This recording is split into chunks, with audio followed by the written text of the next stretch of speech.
Hello and welcome to another episode of the Steven and Andy Show, or the Andy and Steven Show. I'll be Steven Babb, and this is my partner, Andy Chase. This show, we take a lot of sports topics. We kind of debate and talk about different avenues, Major League Baseball, the NBA, NFL, and today we'll even talk a little bit about the World Cup. We also have a segment that we like to call Winners and Losers. We take a sports topic and we kind of determine who's winning and who's losing out of that particular situation.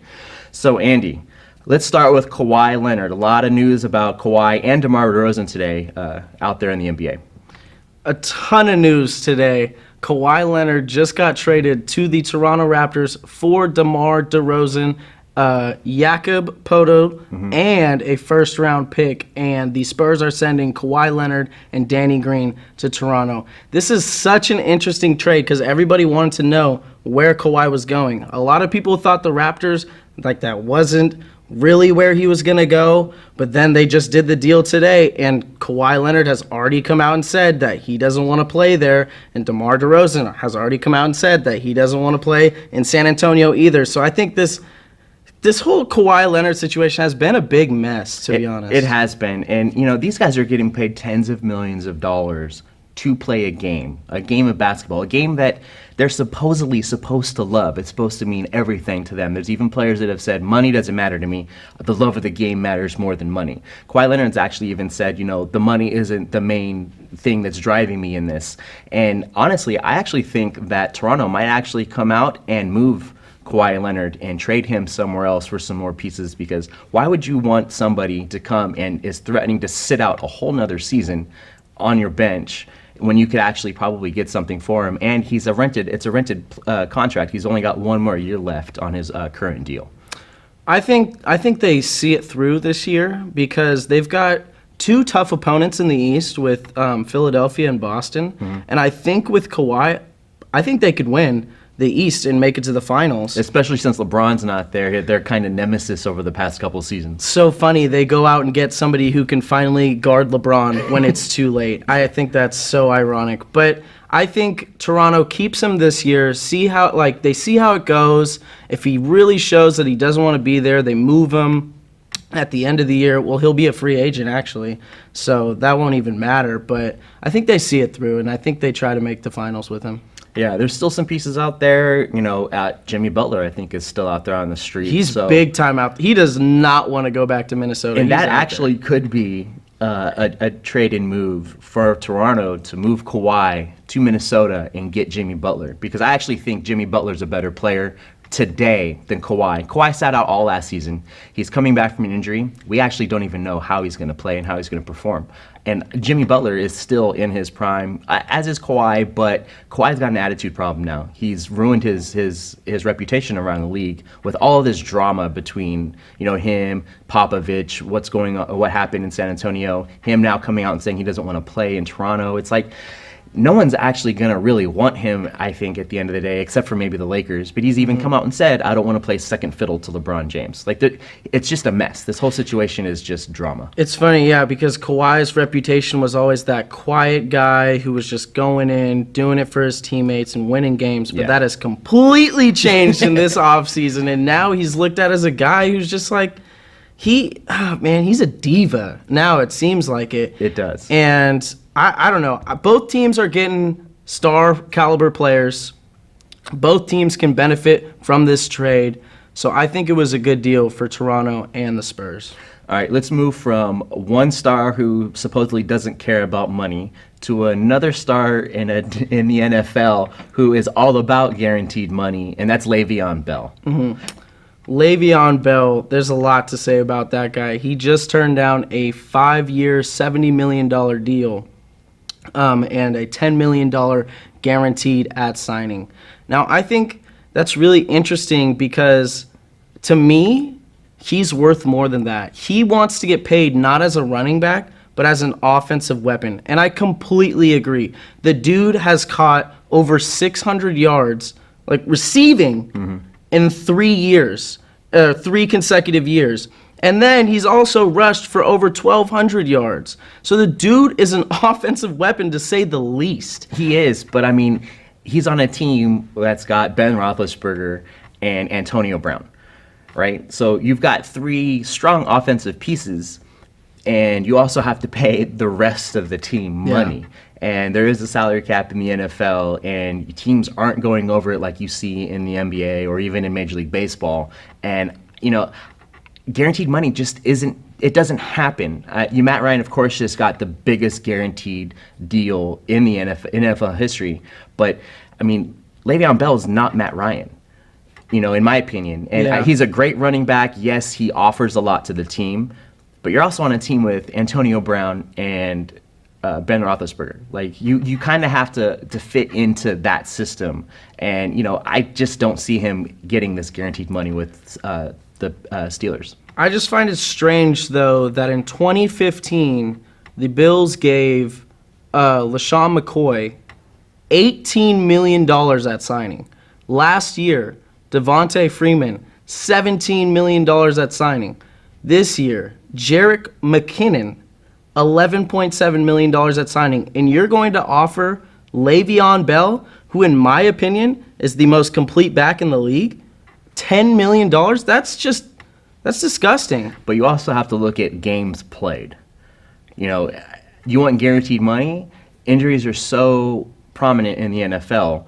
Why are you going to sit there and cash guaranteed money checks if you're not even guaranteed to be on the field for that long? Now, I understand other players, there's some jealousy, but you also have to, you got to fit into your system, you got to fit in your team. And if you're that unhappy with what they're giving you, then play the market. See what other team is going to guarantee you, because it's not going to be probably much more than $10 million. And that's exactly why he took the franchise tag this year, because that's a guaranteed $14.5 million. So he's going to take that. He's going to see what he can do next year in free agency. But like you said, with games played, Le'Veon's only played 1 full season. The seasons that he's had tremendous numbers that I pointed out were all the seasons that he played, I think, 12 to 13 plus games. So it just goes to show availability is the best ability. Absolutely. And if you can't be healthy, it's just, you're not worth giving all that money to. But if you're going to give that money to LaShawn McCoy, who is more injury prone than Le'Veon Bell. But you also have to look at the other weapons that the Bills had. Not much. So if you want to get a strong piece like LaShawn to come and play for you, you're going to have to kind of sweeten the deal a little bit, because there's not much else around him. No disrespect to the Bills, but in all honesty, he didn't have the pieces around him that Le'Veon would have in Pittsburgh. Yeah. But speaking of availability, that kind of brings us into our next subject. Terrell Owens and the availability that he's not willing to show to the Hall of Fame in Canton. That situation is a whole mess. First, I think it's a mess because Terrell Owens was not a first ballot Hall of Famer. Yeah. That was just uncalled for. The dude on the field, his contributions are more than worth a first ballot Hall of Famer. Absolutely. And the fact that they're going to give, like you said, Ray Lewis, a man who murdered someone. Allegedly. Oh, sorry. There was blood all over him in his car. But it's allegedly he got away with it. And he is going to be a first ballot Hall of Famer. And Terrell Owens isn't. That is insane. I have some great Terrell Owens stats. He has the second most receiving yards behind ever. Jerry Rice. Yeah, he's always behind Jerry Rice. We can set that straight now. He has the third most touchdown receptions behind Moss and Rice, and he's the top 10 in receptions in general. That's first ballot right there. Yeah. So it doesn't matter what he did off the field, which wasn't that bad at all. Wasn't murdering somebody. Yeah. Just the fact that they held him out it's ridiculous. Yeah, I completely agree. And not just because I'm a 49er fan and loved what Terrell did here in San Francisco, but even what he did in Dallas, and he helped the Eagles go all the way to the Super Bowl. He played with a broken leg in the Super Bowl and still was fantastic. This guy, if you take his his diva attitude out, which was, kind of par for the course in his era of wide receivers. I mean, you had Randy Moss, you had Terrell Owens, you had all these guys that had huge personalities, and you can even throw Michael Irvin in there, who was very outspoken against Terrell this week. Yeah. Which, I mean, come on, Michael Irvin. Like, you kind of have to get the skeletons out of your own closet if you're going to start talking about somebody else and their skeletons. Yeah. I mean, cocaine and prostitutes in your hotel room is kind of a big deal. It's a lot bigger deal than eating popcorn and signing footballs as a touchdown celebration, in my opinion. Yeah, or going, I think at one point he got down on one knee in front of a cheerleader or something after a touchdown. It's like all these are fun and games. He's not really doing anything bad off of the field, and it's just the fact that they're not even going to cover him in Canton is just, it's messed up because he wants to celebrate what he deserves somewhere else with the people that he loves, and I completely respect that. Yeah. I think that is more than reasonable. And the fact that you're not going to cover him because he's not going to be there. Yeah, and then not even actually acknowledge him in the ceremony. Like, I guess I heard that his name will be on the pamphlet that they hand out, that coming up. But yeah, I don't know. The whole thing is crazy. I actually think at the end of the day, I think he will show up in Canton. I think all of this kind of attention is, it's so negative that I think he will show up to the Hall of Fame ceremony, but we'll just have to wait and see. So that's going to do it for this segment. Coming up after the break, we're going to talk Major League Baseball and kind of what's going on there, what's going on with the All-Star Game, a little bit about A's and Giants, and how baseball can attract more younger viewers in their audience, as well as a little bit of World Cup news and our favorite segment, Winners and Losers, right when we return.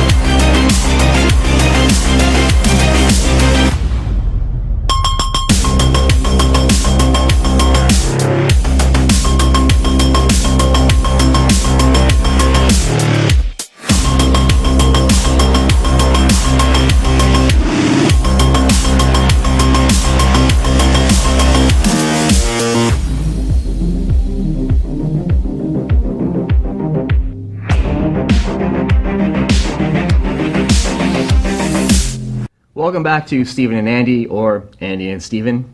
Major League Baseball. Andy, did you watch the All-Star Game? No. It doesn't mean anything anymore. It doesn't. There's no reason to watch the All-Star Game. There's no reason to watch the Home Run Derby.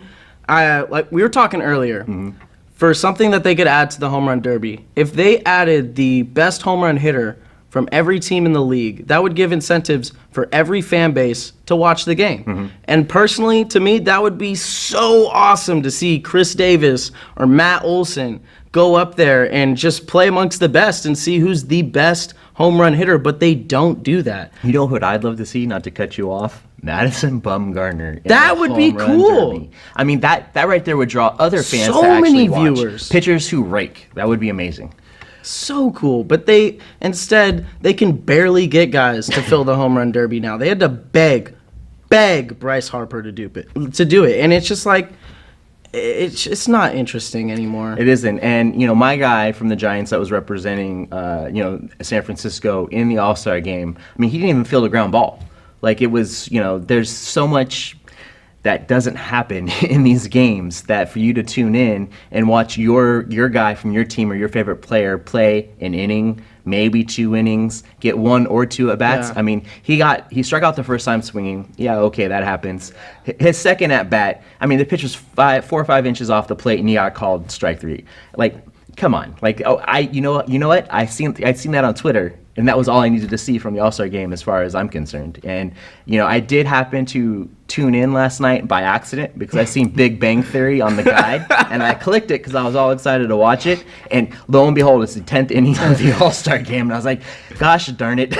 I would rather watch, Big Bang Theory. But when they had something to play for, when it was World Series implications at stake, That's a big deal. That made me Yeah. tune in to watch even when the A's sucked all the time. Because I'm like, hey, maybe the American League will get home field advantage. So with them cutting that out, also them doing the 3 minutes for the home run derby timing it, instead of the 10 outs, it's just they're changing so many things for not the best of baseball, I believe. Yeah. So you and I are both avid baseball fans, but you are of the millennial generation, and I really think that Major League Baseball is trying to attract more in your age group to become fans of the game, and so more people to watch it and from the younger demographic. And I think that's where a lot of these changes are coming from.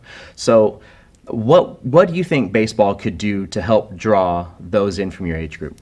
I think the biggest thing that they could do is implement the designated hitter in each league.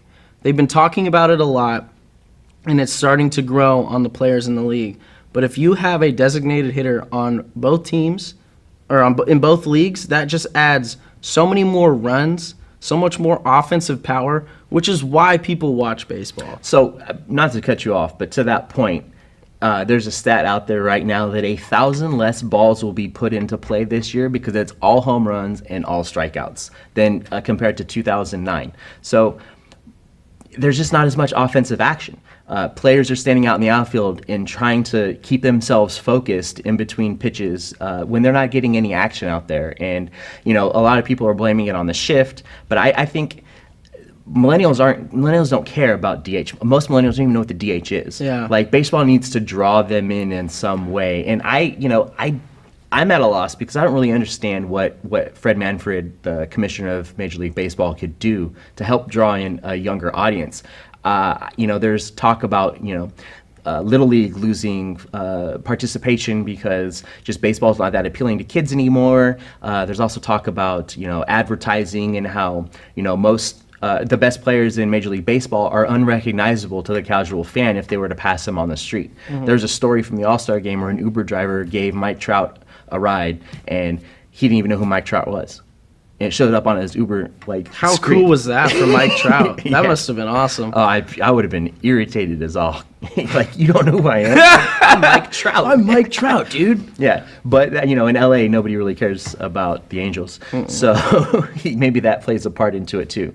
But baseball is definitely struggling right now, I think, amongst the younger audience. And there's so many nuances to baseball. I was taught the game at a really early age. I'm so engaged when I watch. I can sit there and bake in the sun for a full 9 innings and know everything that's going on and listen to the radio on my earpiece because I'm that in tuned. But I think there's just a lot of audience and a short attention span that when there's not much action in the game, there's just not much being drawn in. Baseball is a slow game. It is. And it's like all the other like golf, they're slow games. That's what they are. They're not fast. Yeah. So, and this is a generation, like you said, with short attention spans. But there's not much you can really change without drastically affecting the game. And there's a lot of people that won't let that happen. Exactly. And so I don't think they do much. I think the DH is probably as big as it gets for now. But like they now have a pitch clock. They now have a certain amount of Pitch clock mound. in the minors. It hasn't made it. It hasn't made it yet? No, but they have mound visits. They have a certain amount of mound visits. They have. I think it's weird that they replay now. I don't necessarily like that. I feel like that changes the game a lot, but I could see how it also you could gain from it too. So I see there's wins and losses there. Yeah, I think maybe putting a time clock on the replay review. That and would be shortening nice. it. But I do like the replay because I would rather them get it right than decide a game on a missed call. It's bad enough sometimes that, strikes are miscalled and that changes the outcome of a game. But if, you got someone going into home or someone going to first, I'm okay with them reviewing it. That's one of the changes that they've made that I actually don't mind, that I think is actually benefiting the game. But, I mean, as far as, attention spans and all that, there's really nothing you can do. You can't do anything And, about it. I know the Giants and here in the Bay Area, we're very fortunate that our teams are actually really engaging to the entire population. In San Francisco, not a lot of people know that on Sunday day games, a lot of families go. Why? Because kids actually get to round the bases after the game. And, unless you're a Giants fan, nobody knows that. And that's one way that the Giants, try to attract younger players. They also have the Junior Giants program, which maybe if other teams implemented like a junior Little League program to help benefit those that maybe wouldn't get a chance to play baseball. So the Junior Giants actually has a glove drive where you turn in a new glove or a gently used glove to the Junior Giants. You get like, a fan pin, or they give you something in return, like, and that's really cool. Or if you donate to Junior Giants, they'll sometimes at certain levels they'll give you a bobblehead, or there's certain incentives for you to donate money to their program. And I think that's huge outreach for kids, and maybe other teams around the league can kind of, take note of that and maybe implement their own programs. Yeah. So that's baseball. Let's talk a little World Cup. So in the semis, I called France winning. Nobody seemed to care or really listen to me because nobody thought France was going to win. Did you watch the final game? I did watch the final game. I actually woke up. Final match. I woke up extra early, got down there, and watched the game. And that game, it was 4-2, but it played like it was 2-2. Mm-hmm. And personally, France got so lucky, in my opinion. The first goal that France got was not even a good goal for France. Mm-hmm. The goalie for Croatia, in my opinion, just ruined the game for them. There was a lot of plays that he was out of position, both in the Pogba goal and the Mbappe goal. He was out of position, which screwed them over tremendously. And Croatia dominated the game. They dominated. But it makes me so much more sad because this was the year for Croatia. Yeah. That's a country with 4 million people. And they had, like I said, 5 all-stars on that team, all over the age of 29. So they can't do it again in 4 years. Yeah, it doesn't look like it. Yeah, and France, on the other hand, has their 3 stars who are all under the age of 27. Mm-hmm. So they could do it again. So it was interesting. Yeah. See, to me, it played more like a 4-1 game, but France's goalie dribbled the ball and forward for Croatia and just allowed him to tap it in. I did notice, though, a lot of fouls were not getting called on Croatia. Croatia was very physical, and they were really trying to impose their dominance on France, and there's a lot of things that were getting missed. In fact, I even seen some of the offensive players for Croatia actually walk away from the ball because they knew they committed a foul, and the refs didn't call anything.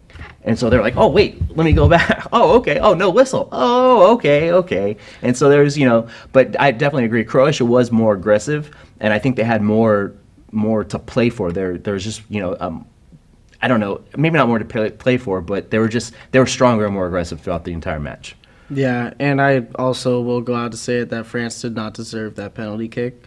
So, yeah, should have been 2-1 Croatia, but we can move on from that. All right, so moving on, we're going to talk about winners and losers. So let's start with the NBA. Who right now is winning in the NBA? Winners, obviously, hometown Warriors. I think... We talked about this earlier. I think the Lakers are big winners because they went from nothing to something in this offseason. And according to their 3-year or 2-year master plan that they have, they should be even more winners to come. See, I kind of disagree because, yes, they improved. They got LeBron James. LeBron James is also 34 years old. But basically, I hear my producer in my ear right now booing me. Sorry, Poff. So I actually... They need another piece. They need another piece to fall. What that piece is, it may be, that could be, and that would definitely make them winners this offseason. I think they're half winners because right now they're kind of looking like the Cavs of the East. I mean, there were 12 games last year out of the 8th seed. 12 games out of the 8th seed. Maybe with the addition of an aging LeBron, what are they going to get, the 7th seed? I think Lance brings them up a little bit. But like you said though, they're better than they were last year, so I think they're winners. I think that Toronto is a winner with this trade. If they're able to keep Kawhi, or if depending on if they move Kawhi or not. I think the Spurs they did a decent job with the trade as well, getting a first rounder and DeMar. And with Popovich at the helm, I mean they're always going to be in the mix. They're always going to be a winner in some way. Now, are they going to make it to the conference finals? Probably not, but at least they'll probably be in the playoffs. Last year looked like they're going to be the first time in 20 years they weren't going to make the playoffs, and they just kind of, they didn't have Kawhi. They didn't have their best player. I think another winner are both Boston and Philadelphia. I think that's the two best young cores in the league. They definitely won when LeBron left the East. Yeah. Oh, yeah. Because now these teams can grow without that one daunting monster in the back of their head. So now they can grow, and both of them can easily be Eastern Conference Finals contenders. All right, Major League Baseball. Right now, we're during the All-Star break. The All-Star game was last night. Home Run Derby on Monday. You think Major League Baseball is winning or losing? I think they're losing. Yeah. I think they're losing because that was just not. The games mean nothing anymore. The A's are winning, though, because they're up 2-1 on the Giants in the series right now. Had to throw that in. There you go. But they also do have the 5th best record in the league, which is awesome. But 3 of those 5 best are in their division. Okay, yeah. But they're 3 games out of the wild card. So there's a lot of room to grow. And I know we talked in the first Andy and Steven show about who would end with the better record.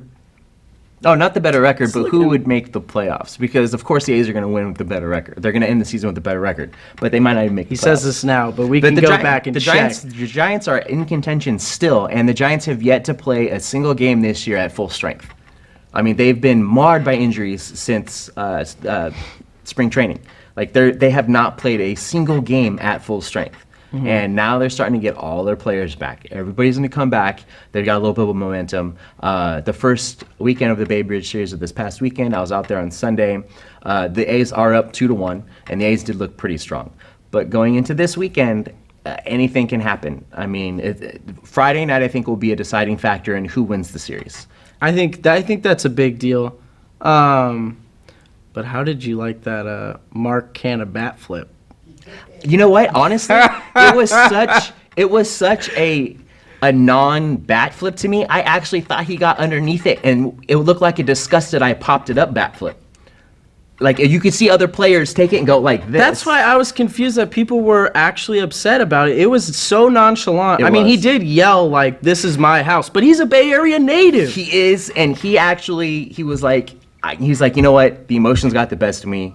And he actually said, "This is my bleeping house," and it's not. I mean, this is the first time you've ever hit in this ballpark? Like, maybe not the first time, but I might be exaggerating. But I mean, it's okay to have emotion. It was a big home run for the game. The bat flip, I don't care about. I mean, it's not that big of a deal. I honestly don't think any of the Giants pitchers are going to take anything out on him. There's going to be no code red.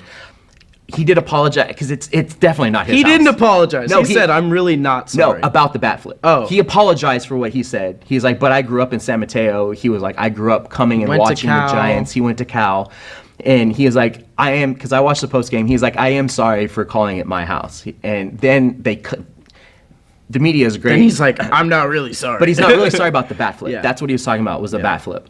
But he was sorry about calling it his house. This is not his house. I mean, come on. You played 3 games in this park, and it's all of a sudden your house. He's not an all-star. It's Barry's house. I mean, why don't you hit it into the water, and then maybe you can call it your house. But it was a great home run, and it did. I mean, was it 440 feet or something like that? It was long. Yeah. So I have no problem. So Canha's winning. Right now the A's are winning.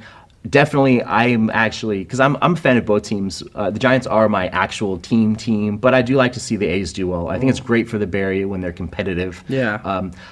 I'm hoping that they don't trade Jed Lowry and that if he's an all-star. I actually don't see the A's making any moves except if they're buyers. Yeah, I hope not. I hope not, because they can definitely make a push here in the second half of this season for the playoffs. So yeah, winners and losers. World Cup, France winning, Croatia losing. I think moving forward, I think Croatia is definitely the loser moving forward because I don't see them making another push like this in the World Cup. Also winning, France having such a multicultural team. like Yes. a lot of African players, and it was something that actually a lot of people here in the United States took note of because, you know, you don't see sometimes a lot of diversity in sports here in this country, especially in Major League Baseball, where I think it's down to 7% African American players in baseball. Yeah. So to see that many Africans on the team for France, I think was a big deal. So that's winning all the way around. I also seen one of the French players give a shout out to Bay Area rap legend E40 and actually rap some of his lyrics in I a did Twitter not see video. that. That is awesome. Amazing. So definitely winning on all fronts there for Team France. Yeah. So that's going to do it for our time here on the Steven and Andy or Andy and Steven show. That's the better one. I'm it Steven. flows off the tongue just so much better. I'm Steven Babb. This is Andy Chase. Tune in next time. Thank you for joining us.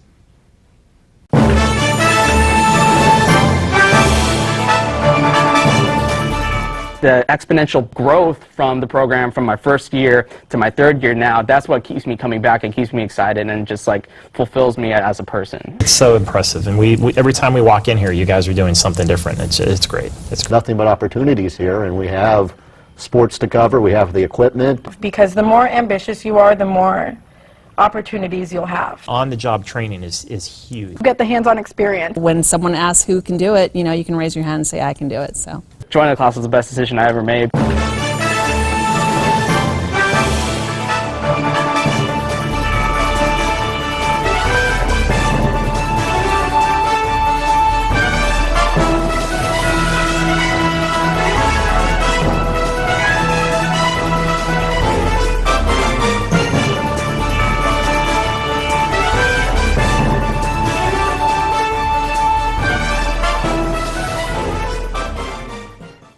Stand by, we're going to go to cut one. And cut one. Cross court to Audrey Jones. Audrey for three! And it's good! With 1.3 seconds left on the game clock.